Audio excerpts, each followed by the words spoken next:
BNP জামাত জন্মগতভাবে স্বাধীন গণমাধ্যমের বিরুদ্ধে। বিএনপি জামাত আমাদের উপরে আক্রমণ চালাচ্ছে।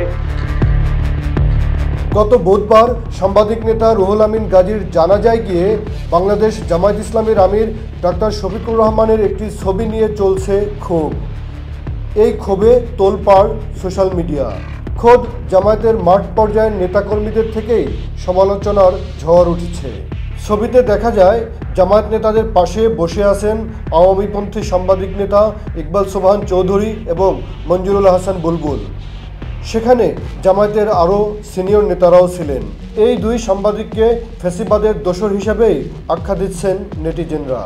এমনকি অনেকেই জুলাই আন্দোলনের সময় ইকবাল সোবহান ও বুলবুলের ভূমিকার পেপার কাটিংও প্রকাশ করছেন।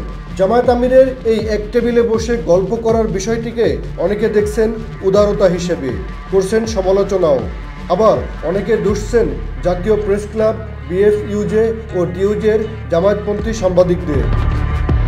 প্রশ্ন তুলছেন কেন তারা এই নেতৃবৃন্দকে ফ্যাসিবাদীদের সঙ্গে বসা থেকে পৃথক করতে পারলেন না, কেনই বা তাদেরকে ঘিরে রাখতে পারলেন না।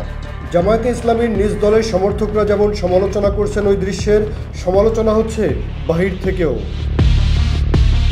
ভিন্ন ধারার রাজনৈতিক দল এবি পার্টির সদস্য সচিব মুজিবুর রহমান মঞ্জুও এই বিষয়ে দুইটি পোস্ট দিয়েছেন তার ফেসবুক আইডি থেকে।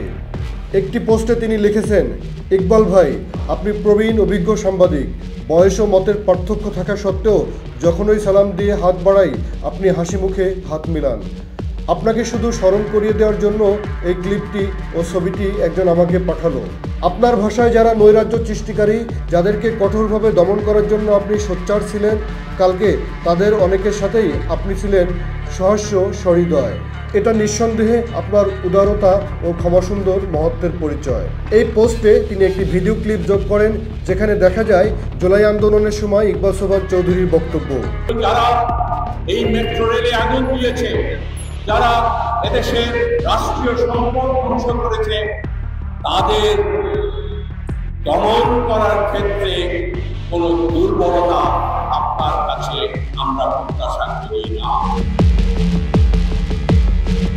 কে এই ইকবাল সোবহান চৌধুরী? ফ্যাসিবাদের আমলে তিনি ছিলেন মন্ত্রী পদমর্যাদায় তৎকালীন প্রধানমন্ত্রীর তথ্য উপদেষ্টা। ইকবাল 2008 সালের নবম জাতীয় সংসদ নির্বাচনে বাংলাদেশ আওয়ামী লীগের প্রার্থী হিসেবে ফেনীর 2 আসন থেকে নির্বাচনে অংশ নিয়ে পরাজিত হয়েছিলেন। তিনি দ্য ডেইলি অবজারভার পত্রিকার সম্পাদক এবং একই সঙ্গে ডিবিসি নিউজ টিভি চ্যানেলের চেয়ারম্যান।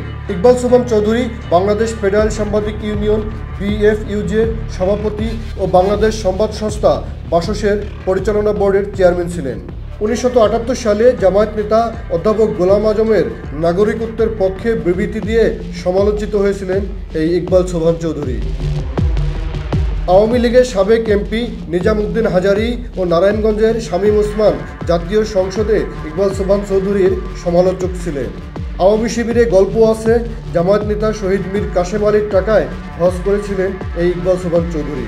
তথ্য উপাত্ত ঘেটে এতটুকু জানা যায়, মীর কাশেম আলীর পরিচালনাধীন দাতব্য সংস্থা থেকে বিভিন্ন সময় বিভিন্ন শ্রেণী পেশার মানুষকে হজ করার সুযোগ করে দেওয়া হতো। সাকলাইন রাজা, নিউজ টুডে, ঢাকা।